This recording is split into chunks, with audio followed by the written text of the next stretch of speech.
tinggikan di atas pujian. Dari dalam lubuk hatiku, ku sujud dan berterima kasih.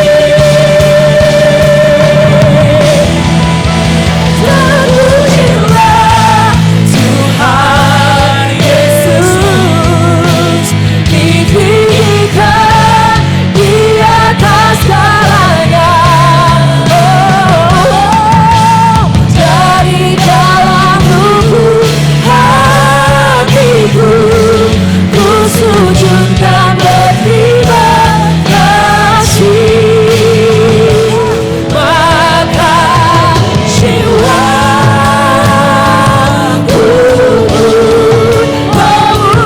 memujimu, sungguh besar Kau aku.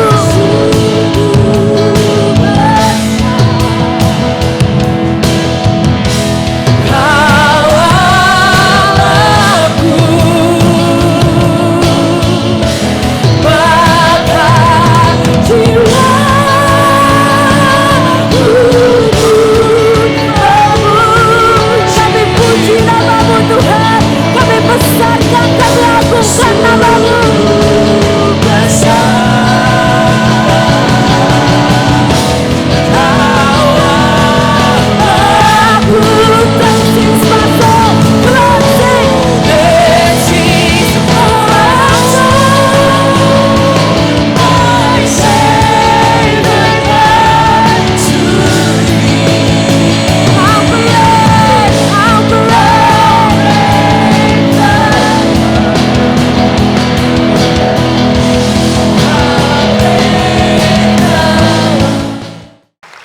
Baik, kita akan masuk dalam firman Tuhan, yakni after resurrection, setelah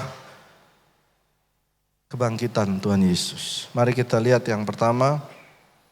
Saya akan baca ayat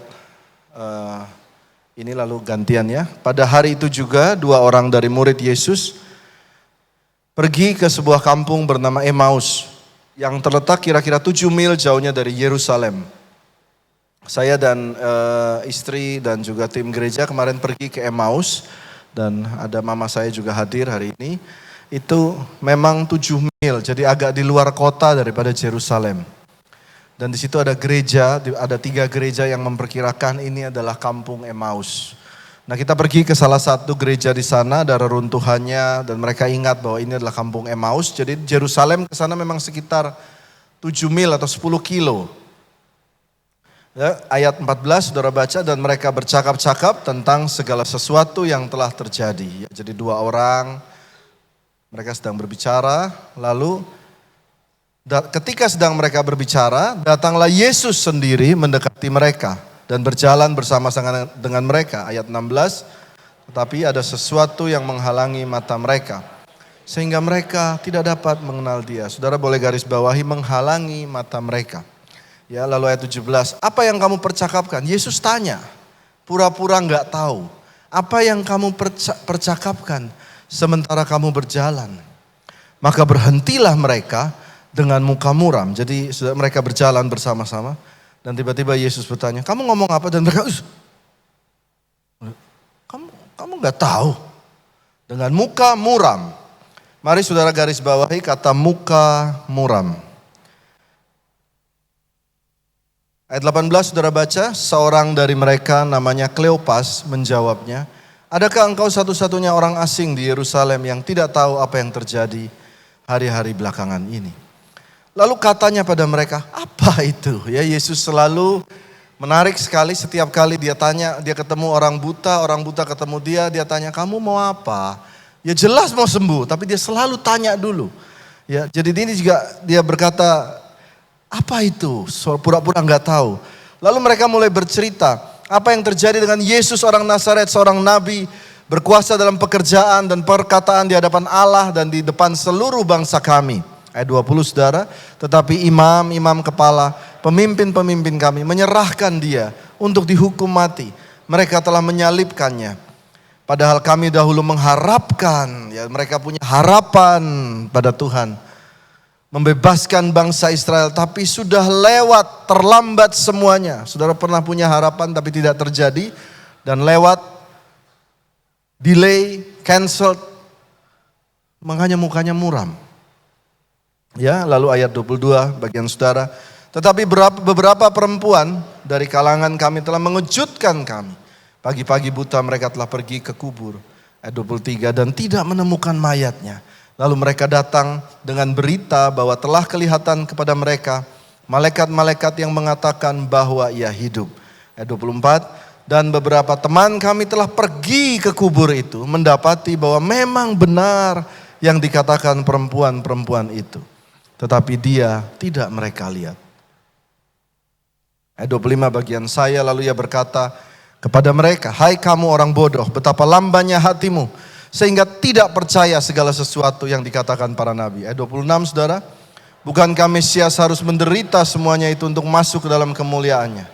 Lalu ia menjelaskan kepada mereka apa yang tertulis tentang dia dari seluruh kitab suci, mulai dari kitab Musa dan segala kitab nabi-nabi. Ayat 28, mereka mendekati kampung yang mereka tuju, lalu ia berbuat seolah-olah hendak meneruskan perjalanannya. Sudah garis bawahi lagi, seolah-olah hendak meneruskan perjalanannya. Tapi mereka mendesaknya, katanya, tinggallah bersama kami. Sebab hari telah menjelang malam dan matahari hampir terbenam.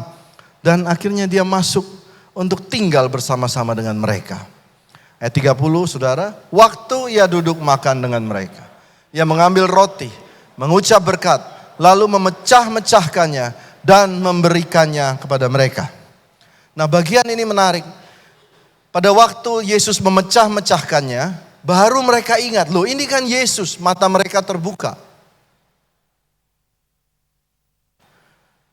Seorang hamba Tuhan berkata bahwa kalau kita mempelajari kekristenan, banyak sekali Tuhan Yesus mengajarkan kita untuk bersosialisasi itu pakai dengan cara makan bersama. Seringkali dengan makan bersama, mata ini terbuka. Oh, ternyata ada jalan keluar ya. Karena kadang-kadang dalam makan bersama perut kenyang, jadi happy, kerjasama bisa terjadi. Makanya orang Chinese setiap kali mau ada kerjasama makan dulu. Bahkan orang Medan kalau telepon saya, halo Pak Albert, sudah makan belum? Hah? Saya bingung, kok ditanyainnya pertama sudah makan belum? Tapi itu rupanya mereka tanya kalau sudah makan, oh sudah Pak, baru dia ngomong gitu loh. Kalau dia bilang belum makan, masih lapar, dia gak berani, takut bad mood saudara. Jadi makan ini penting buat saudara semua. Pulang gereja, makan bersama keluarga, itu penting, katakan amin. Gak harus yang mewah, sesuai dengan kemampuan, tetapi makan bersama itu penting, katakan amin. Jangan takut uangnya habis saudara. Nanti yang bayar gantian aja. Ya. Jadi penting sekali makan bersama. Dan perhatikan saudara, mari kita baca ayat 30 sekali lagi. Waktu ia duduk makan dengan mereka, ia mengambil roti, mengucap berkat. Saya ulangin lagi, mengucap apa? Mengucap berkat apa kutuk? Berkat. Siapa di sini yang di meja makan suka berantem? Ada di sini. Bertobat dalam nama Yesus. Karena di meja makan harusnya ucapkan berkat. Katakan amin. Ya, jadi pertama suami istri di meja makan, jangan ucapkan kutuk, tapi ucapkan berkat. Pak, kami miskin Pak. Saudara, engkau ucapkan berkat 5 roti 2 ikan, bisa untuk 5.000 orang. Makananmu itu bisa cukup, Tuhan berikan rezeki yang cukup bagi keluargamu, bagi anak-anakmu, bagi cucu-cucumu, katakan amin. Kalau kita mengucap berkat, tetapi sering orang Kristen di meja makan suka berantem. Betul ya? Kenapa suka berantem? Kenapa? Karena waktu ngobrol, kadang sampah semua keluar, betul nggak? Dan mulailah berantem di situ. Karena itu penting kita tahu secara kekristenan diajarkan di meja makan ucap berkat. Dengan ucap berkat, mata ini jadi terbuka. Oh ternyata ada jalan. Oh ternyata kita bisa. Oh ternyata Tuhan ada di sini. Katakan amin. Baik, kita lanjutkan. Ketika itu terbukalah mata mereka dan tetapi ia lenyap dari tengah-tengah mereka. Mari ayat 32 bagian saudara. Kata mereka seorang kepada yang lain, bukankah hati kita berkobar-kobar ketika ia berbicara dengan kita di tengah jalan dan ketika ia menerangkan kitab suci kepada kita. Mari saudara lihat ayat 32 ini menarik sekali. Ketika mereka berkata seorang kepada yang lain, dia berkata, bukankah hati kita berkobar-kobar? Hatinya semangat lagi. Tetapi saudara lihat hanya satu titik pertemuan dengan Tuhan. Kita lihat ayat yang tadi, saya mundur ke ayat yang tadi. Saudara lihat ini ayat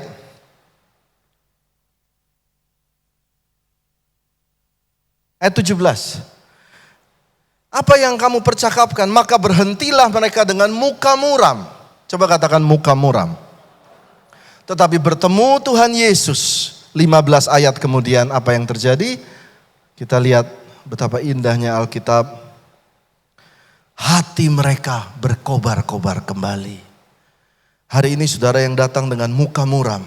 Saya berdoa pulang. Hatinya berkobar-kobar kembali. Yang datang dengan beban yang berat. Pulang dengan kelegaan. Karena itulah janji Tuhan. Lalu kita lihat ayat 33 kita baca bersama-sama 1, 2, 3. Lalu bangunlah mereka dan terus kembali ke Yerusalem. Ya, kita ingat ya. Bangunlah mereka. Ini mereka di mana sekarang?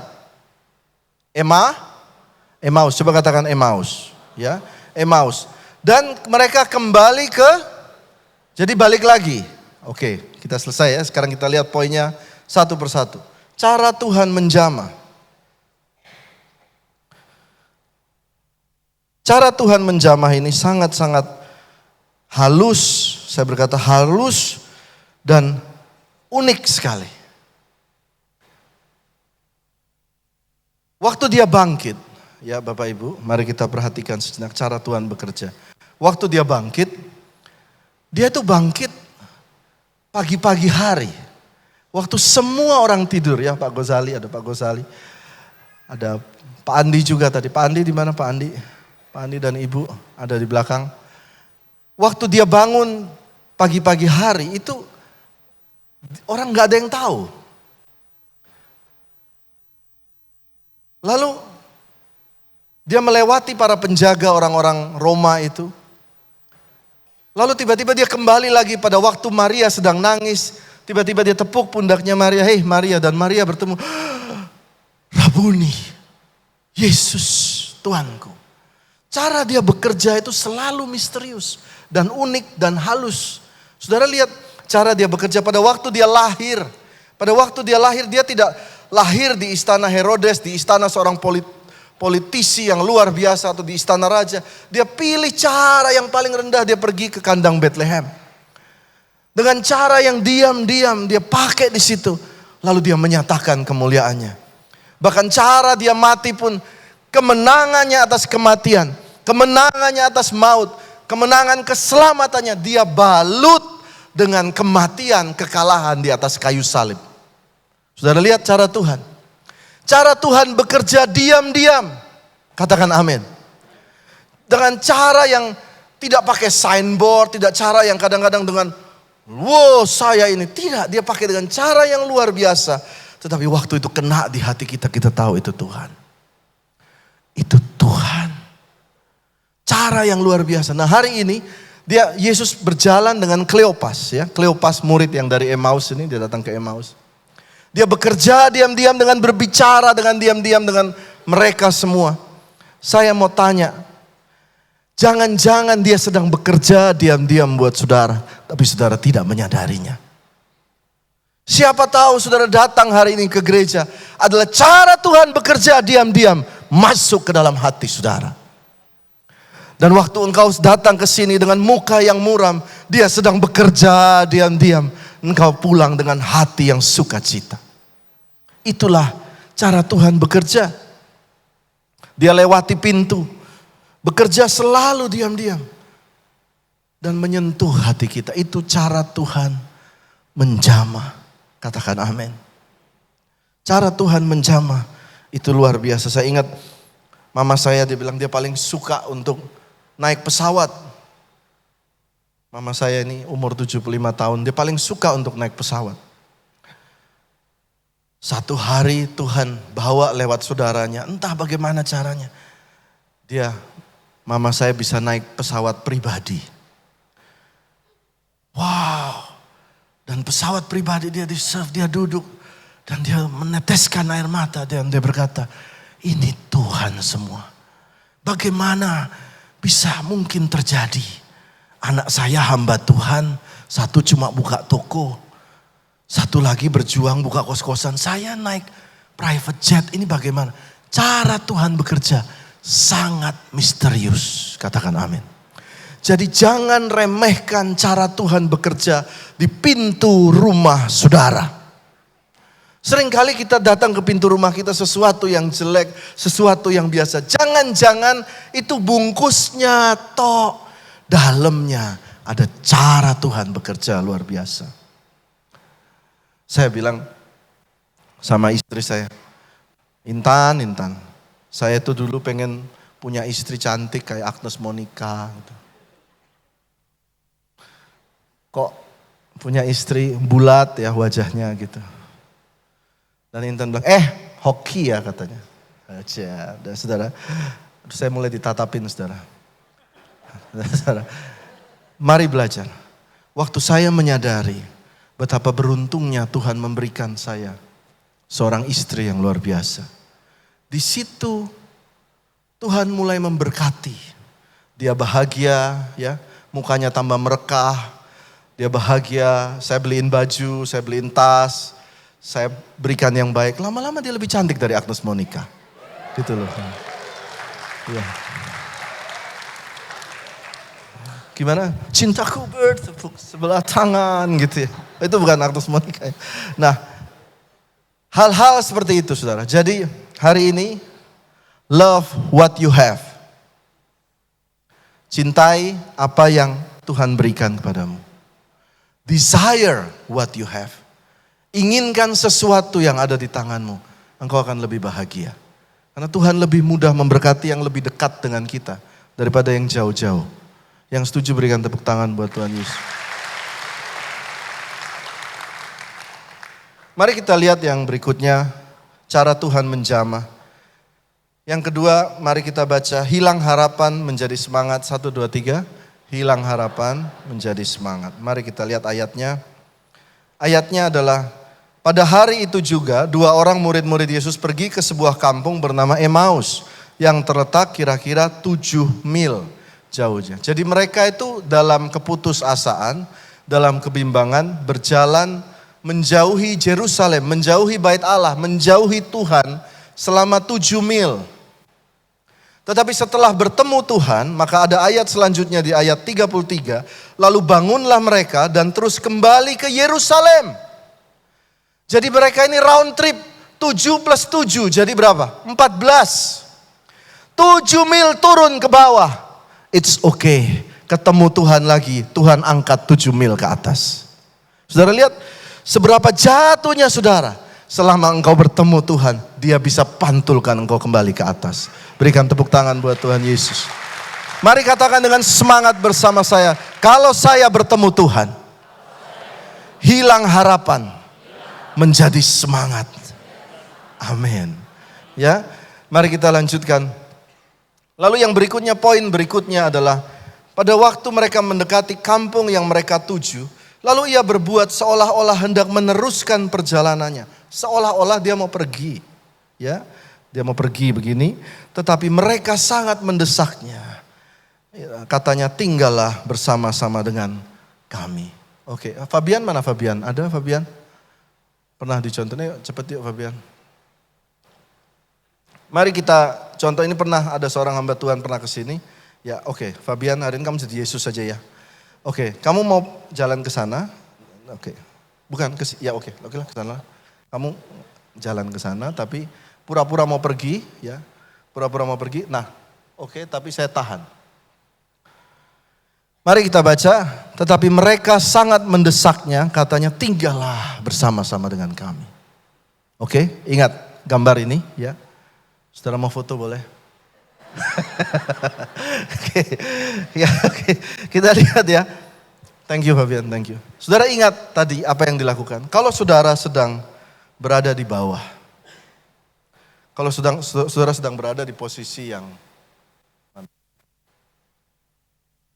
ya, posisi saudara yang ini, sedang turun, sedang di sini, sedang di bawah. Satu hal, pertahankan Tuhan. Pegang tangan Dia. Jangan tinggalkan kami Tuhan. Don't leave us Lord. Stay one more night here. Katakan amin. Saudara yang datang ke tempat ini, oh ini bukan kebetulan. Engkau datang dengan hati yang berat, engkau khawatir. Hei, pegang tangan Tuhan. Don't leave us. Sehancur-hancurnya kami Tuhan. Setiarap-tiarapnya kami. Don't leave us Lord. Katakan amin. Karena percayalah saudara. Saudara pertahankan dia. Ini gak lama. Cuma 1 kali makan. Dan hati mereka kembali naik. Dan tanda panah yang turun kembali naik. Kembali ke Yerusalem. Berikan tepuk tangan buat Tuhan Yesus. Nah mari bagian terakhir ada beberapa poin yang saya mau bagi kepada saudara. Lalu kita berdoa. Tadi malam saya berdoa Tuhan sampaikan apa dan Tuhan betul-betul memberikan Roh Kudus untuk menyampaikan jangan khawatir. Jangan khawatir. Jangan kekhawatiran. Saya rasa dalam roh begitu banyak. Tapi firman Tuhan hari ini berkata jangan khawatir. Mari kita baca. Janganlah hendaknya kamu khawatir tentang apapun juga. Tetapi nyatakanlah dalam segala hal keinginanmu kepada Allah. Dalam doa dan permohonan dengan ucapan syukur. Damai sejahtera Allah yang melampaui segala akal akan memelihara hati dan pikiranmu dalam Kristus Yesus. Jangan khawatir. Katakan jangan khawatir 1, 2, 3. Jangan khawatir. Kekhawatiran ini itu akan membuat Anda menjadi tidak sehat. Manusia tidak didesain untuk menanggung kekhawatiran dalam jangka waktu yang lama. Memang takut boleh, khawatir boleh, tetapi sesaat saja. Jangan terus menerus. Kalau terus menerus itu akan merusak tulangmu, akan merusak kesehatanmu, akan merusak pikiran dan juga jiwamu. Dan yang terakhir akan merusak sekelilingmu. Sekitarmu juga rusak. Katakan amin. Ya, jadi jangan khawatir. Nah, tetapi kalau engkau banyak khawatir, bagaimana Alkitab menjawabnya? Kalau engkau sedang khawatir, banyak berdoa. Katakan banyak berdoa. 1, 2, 3. Banyak berdoa. Khawatir nggak Tuhan? Aku khawatir Tuhan. Tuhan ini masalah ini, Tuhan tolong. Banyak berdoa. Banyak berdoa. Lalu yang berikutnya, yang pertama tadi kalau engkau khawatir, banyak berdoa. Ya, waktu engkau sedang turun, banyak berdoa. Lalu yang kedua, pikirkan yang baik. Mari baca 1, 2, 3. Pikirkan yang baik.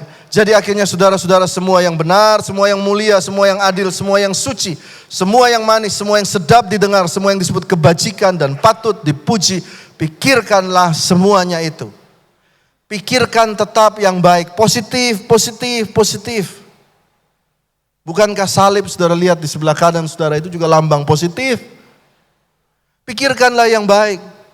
Ada orang mau kerja sama, suami istri ngomong, Pak kita mau kerja sama ini. Oh jangan, nanti kamu diciak sama dia. Loh, belum kerja sama. Sudah negatif. Pak ini kita ada yang naksir nih, mungkin ini jodoh dari Tuhan. Hati-hati, dia buaya darat. Belum juga pacaran. Ya, sudah negatif terlalu banyak. Nah, jangan pikirkan yang negatif, pikirkan yang baik. Ya, katakan amin. Pikirkan semua yang baik, yang baik. Jadi selalu berkata Tuhan bisa tolong. Terima kasih Tuhan. Puji Tuhan. Kalau lihat orang yang kita tidak suka terus sedang naik, jangan si itu sedang diberkati Tuhan. Terus kita mulai bibirnya. Gitu. Dia mah bohongnya banyak. Jangan punya pikiran seperti itu. Kalau saudara ketemu yang begitu, saudara bilang ke JCC Cijantung aja. Nanti berubah. Nanti saudara berubah, kalau saudara pergi ke sini, saudara lihat, dia sedang diberkati. Luar biasa ya. Tuhan sedang memberkati dia. Kalau saudara suka sama keberhasilan orang, malaikat bilang, pindahin, dia suka. Pindahin rezekinya juga bagi ke dia. Amin. Jadi pikirkan yang baik, yang baik, yang baik. Katakan yang baik. Coba lihat kanan kiri saudara, yang baik. Kenapa? Karena harus diulang-ulang terus. Karena mikir yang baik, tidak baiknya kebanyakan. Yang baik, pikirkan yang baik. Jadi kalau saudara khawatir, yang pertama banyak berdoa, yang kedua pikirkan yang baik. Pikirkanlah yang baik. Nanti makan di bakso Bowo depan. Saudara tahu ada bakso Bowo ya di depannya. Hanya pelayan di sini yang tahu. Makan bakso Bowo, jangan dimakan. Banyak pengawet. Waduh. Jangan dimakan. Aduh sudahlah, pikirkanlah yang baik. Oke, mari kita lanjutkan. Pikirkan yang baik. Find your rest, contentment. Ini bagian terakhir, saya undang tim PW. Kukatakan ini bukanlah karena kekurangan, sebab aku telah belajar mencukupkan diri dalam segala keadaan. Aku tahu apa itu kekurangan, dan aku tahu apa itu kelimpahan. Lihat ya. I know what is lackness, I know what is abundance. Aku tahu kaya, aku tahu miskin.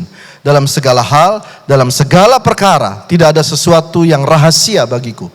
Baik kenyang, maupun dalam hal lapar. Baik dalam hal limpah, maupun dalam hal kurang. Saudara lihat beberapa kali diulang sama Paulus. Satu, kukatakan ini bukan karena kekurangan, sebab aku mencukupkan diri dalam segala keadaan. Aku tahu itu apa kekurangan, apa itu kelimpahan. Satu kali. Dalam segala hal, dalam segala perkara, atas dan bawah, dua kali. Tidak ada sesuatu yang rahasia. Lalu dia ulangin lagi. Dalam hal kenyang maupun lapar, tiga kali. Lalu dia ulang lagi dalam kelimpahan maupun kekurangan. Ini apa sih Paulus? Rupanya berkaitan dengan ini. Rest area. Kita itu selalu berkata dalam hidup, ini mari saudara pikirkan ya. Rest area itu adalah sebuah tempat di jalan tol ya. Tadi saya katakan tadi ada Pak Riki yang di belakang kerja di Jasa Marga di jalan tol. Dia bangun juga rest area. Mobil itu berjalan dan dalam perjalanannya itu berkata nanti kita akan istirahat di rest area. Di situ akan ada makanan, betul ya? Nanti kita berhenti lagi di rest area berikutnya. Tetapi dalam hidup kita, perhatikan ini. Seringkali kita berkata seperti Patih Gajah Mada. Aku tidak akan makan sampai aku kuasai Nusantara. Betul gak?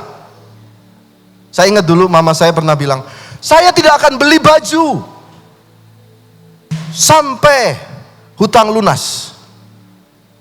Hutang papa saya lunas. Saya akan bahagia kalau saya sampai di rest area ini. Saya akan bahagia kalau saya sudah punya rumah. Saya akan bahagia kalau cicilan saya selesai. Saya akan bahagia kalau saya punya anak. Saya akan bahagia kalau saya punya istri kayak Agnes Monica. Kembali lagi. Saya akan bahagia kalau saya menemukan sumur itu. I will be happy. Dan Paulus berkata, dalam kelimpahan, dalam kekurangan, dalam kenyang, dalam miskin, dalam segala hal, dalam segala perkara, aku belajar mencukupkan diri. Apa itu artinya?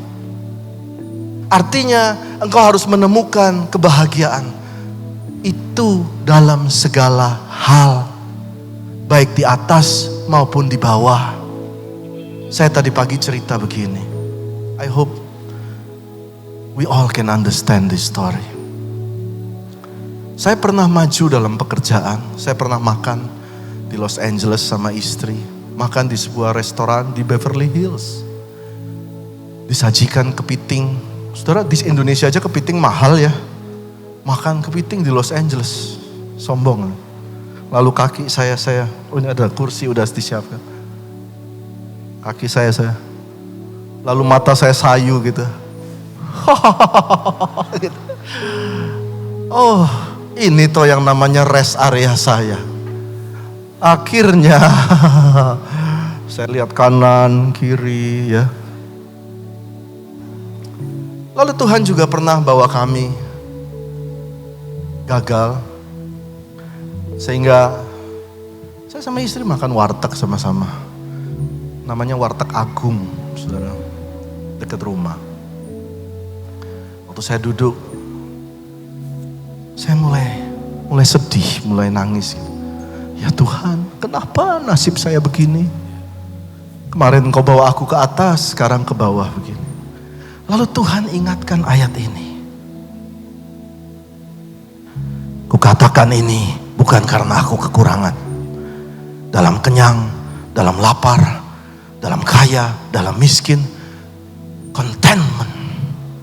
Rasakan kebahagiaan setiap waktu. Lalu saya mulai mencoba merasa bahagia di warteg itu. Ternyata banyak bahagia juga di bawah loh. Bahagia di warteg itu sambelnya bebas ngambil, saudara. Sebanyak mungkin bebas. Sayur sopnya bebas gratis. Tambah tehnya gratis. Pakai gayung. Pertama saudara bilang, wah kok sedih Tuhan. Lama-lama saya menemukan, bahagia ya. It's happiness. Hey, makan warteg juga bisa bahagia. Berikan tepuk tangan buat Tuhan. Mengapa mukamu muram? Saudara lihat Tuhan mulai masuk ke dalam hatimu saat ini diam-diam kan? Engkau bilang, kenapa hidupku begini? Tuhan bilang, be happy. I bless you. Engkau masih bisa bernapas. Engkau bisa punya anak. Engkau punya rumah ada atapnya. Be thankful. Anak-anak masih sehat. Anak saya kemarin dapat beasiswa. Oh haleluya. Dulu sombong.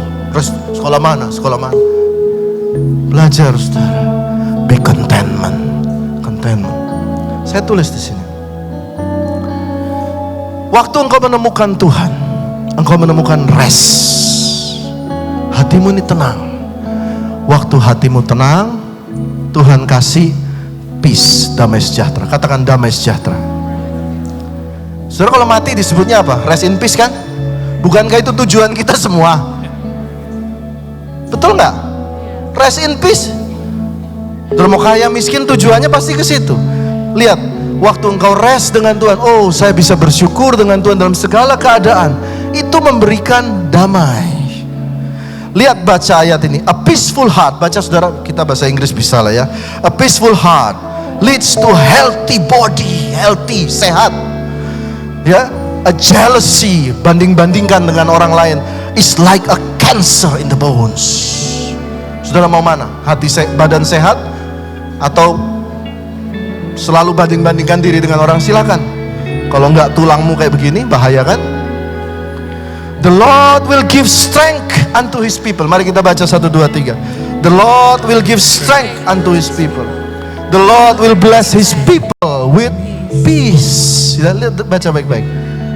Waktu Tuhan kasih damai, selanjutnya baru ada kekuatan. Amin. Kalau damai ada kekuatan. Sebuah negara damai, ekonomi pasti maju. Betul kan? Kalau saudara damai dengan diri saudara, damai dengan Tuhan. Oh, aku menikmati bakso bowo, ada pengawetnya pakai, oke lah, asik juga kok. Banyak micin juga. Oh, haleluya. Amin. Senyum makanya, ngapain pakai air mata? Pada waktu engkau rest bersama Tuhan. Lihat ayat ini. Mari baca, come to me. Mari kita bangkit berdiri kita. Mari kita baca dengan kuat. Come to me, all you who are weary and burdened, and I will give you rest. Berikan tepuk tangan.